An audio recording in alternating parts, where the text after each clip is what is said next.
Let weeds be weeds, Kelpie.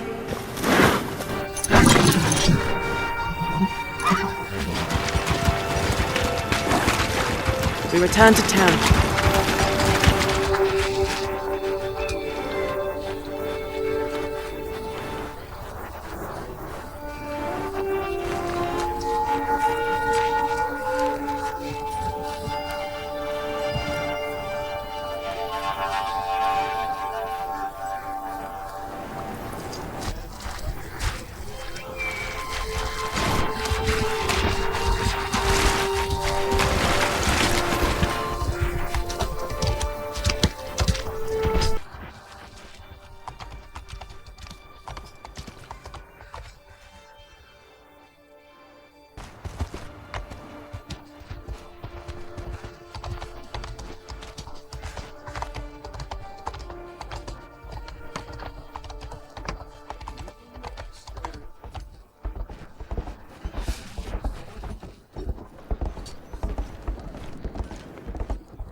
Not her again.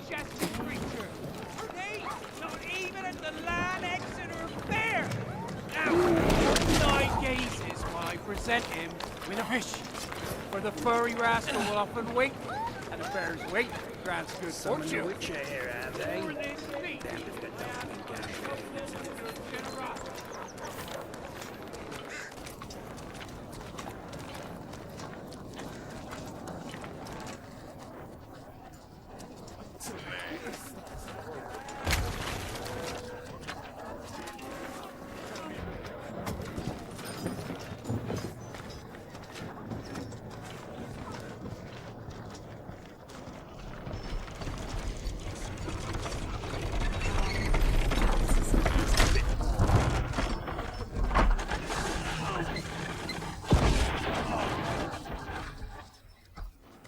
You're off your tits again, Wilfred!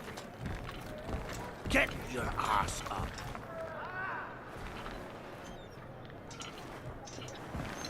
A typical day's toil. Who in? Ah, with Ciri. What news of my wagons? No eternity is taking that damn salt to arrive. I found them. And, well, suffice to say, they'll not reach you. As for the salt, I found not one speck. I presume this comes as no surprise to you. Now. Kavir's smuggling trade is of no concern to me. Shush, shush, shush. The manticore that flattened your cart and devoured your men? Quite the opposite. Manticore? No, them winged hellspawn dwell in the arse end of Creighton. No.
Asleep, is he? The ploughing plonker.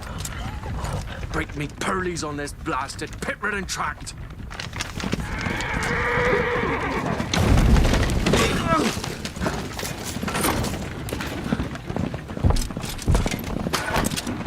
Where's fear not dry road?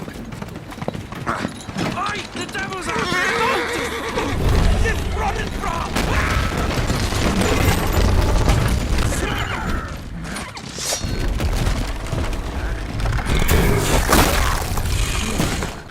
The other children.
Salt.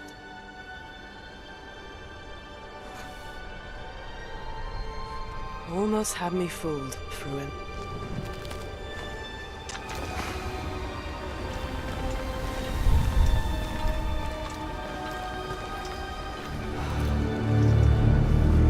Perfect content to focus on our main goal for the release, which was performance. We want the engine to scale to large and rich worlds. We want to preserve graphics quality.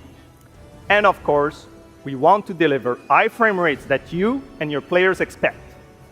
So let's check it out, starting with rendering. If you all remember, when we released Nanite with UE5, it supported static geometry. Last year, we brought skinning to Nanite. And now, we're working on Nanite foliage. The only way to have a forest that looks as good as this one is to use 3D geometry for all parts of the trees, just like we do for everything else. However, this is a crazy amount of fine geometry, so we had to rethink how trees are created and displayed. To create them, we developed Nanite assemblies. These 28 little parts that you see are all that we use to build all the spruces from the forest. They are instanced thousands of times and used like building blocks to assemble trees in different ways. And as you probably noticed with the wind effect, they even support skeletal animation, which runs on the GPU. Thanks to assembly, we greatly reduce the storage, the runtime memory, and the rendering cost. Then, to display an entire forest, the challenge was to preserve fidelity and performance from any distance. Let's check up close the level of detail we're talking about here. Lots of details, but this triangle representation is not the most efficient when far away, due to the amount of overlapping. And that's why we made an adaptive voxel representation. But in reality, you'll never see those voxels this close, since when we move the camera back, they're barely a pixel. Nanite foliage is almost done. We are moving it to the main line as we speak, and it will be available for everyone in 5.7. Another thing I would like to share is that ray tracing and lumen now run more than twice as fast, with no visual trade-off compared to when UE5 was released. And because of that, we can now hit 60 FPS on consoles. And finally, we rewrote the rendering pipeline to run asynchronously so you can increase the richness of your scenes even more. Now let's talk about chaos physics. For chaos cloth, we improve our cloth-to-cloth constraint solution. This removes a lot of collision evaluation when garments are piling up and interacting with each other. Even for complex setup like Ciri's cape, we hit a sub-millisecond budget on PS5. With Chaos Flesh, we introduce procedural muscle activations to make deformation and motion more natural. Your artist will still have control over tetrahedral simulation and train ML models that run fast in real time. We now support the baking of fluid surface data into lightweight assets to be played back at low cost. This is going to give you high-fidelity water without the performance cost of real-time fluid simulation.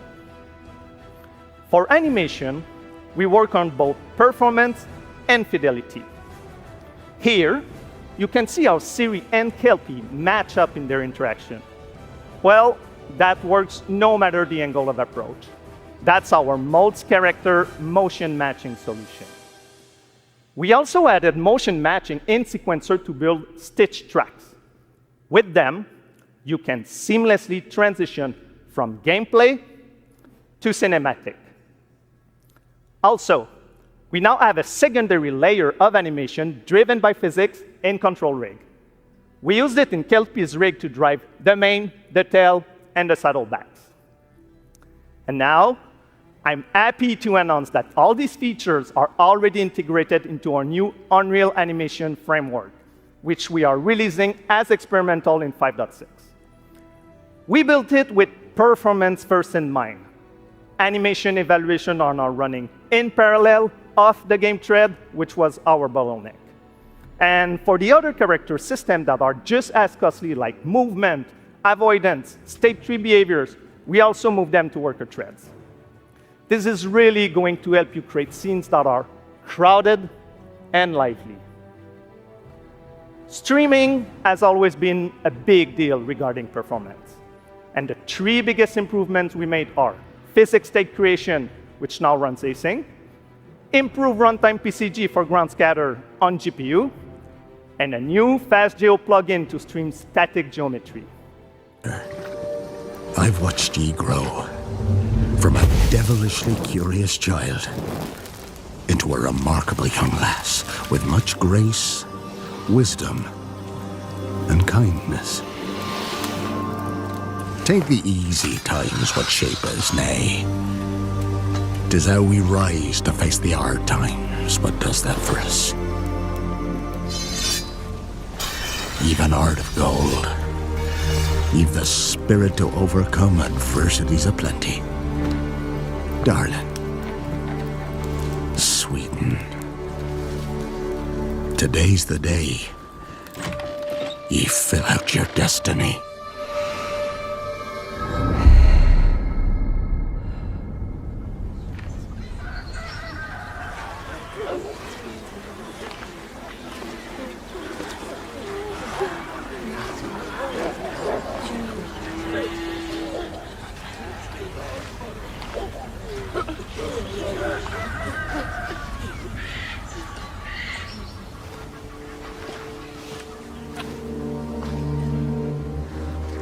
Forgive me, daughter. 'Twere my only choice. I shall be the bringer of salvation.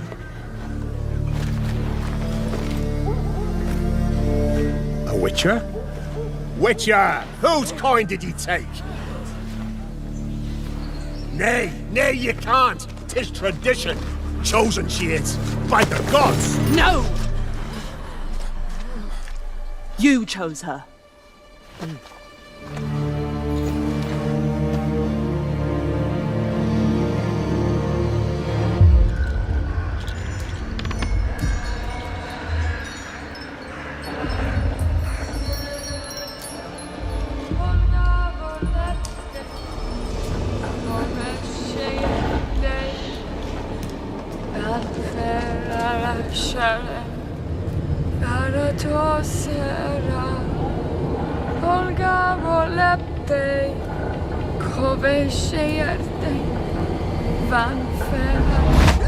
Back to the village. Go, now. Nay! I must save them! Save the village! Save yourself!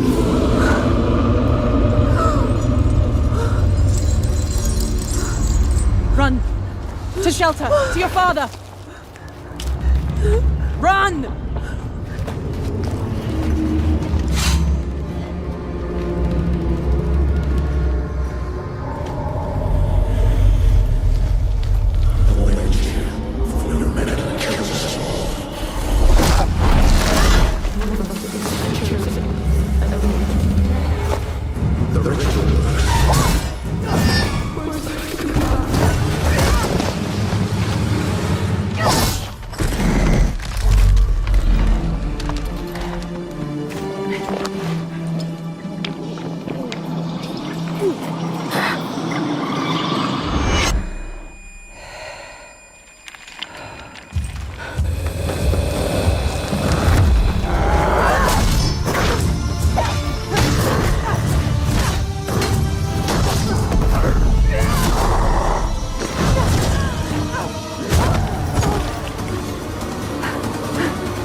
The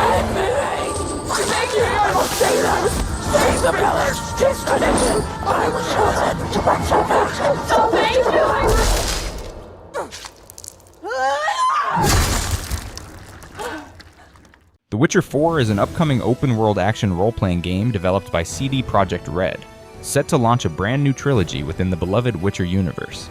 Departing from the story of Geralt of Rivia, the game introduces Ciri as the main protagonist, no longer just a supporting character, but now a fully realized Witcher in her own right, wielding both steel and elder blood powers as she faces new threats across the continent.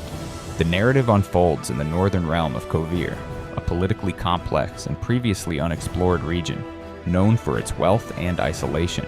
Players will traverse a wide array of richly detailed biomes, from snow-capped peaks and ancient glacial ruins to fog-laden forests, and the vibrant coastal city of Valdrest, a trade hub brimming with intrigue and corruption. Ciri's journey is shaped by dynamic choices, branching quests, and the moral ambiguity that defines the series. The game is being developed on Unreal Engine 5.6, a shift from CDPR's proprietary Red engine, in order to fully harness modern open-world systems and graphical advancements.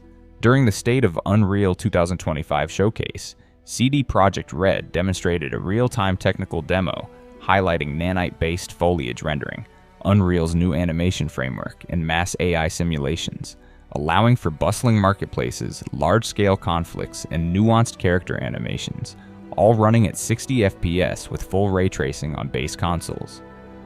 While no official release date has been confirmed, CD Projekt Red has reiterated that The Witcher 4 will not launch before the end of 2026, pointing to a likely release window in 2027 or later. The game is planned for PlayStation 5, Xbox Series X and S, and PC, and is poised to deliver a new generation of Witcher storytelling and gameplay, grounded in next-gen immersion and player-driven narratives. Now you can enjoy the screenshots without any interruption. Enjoy!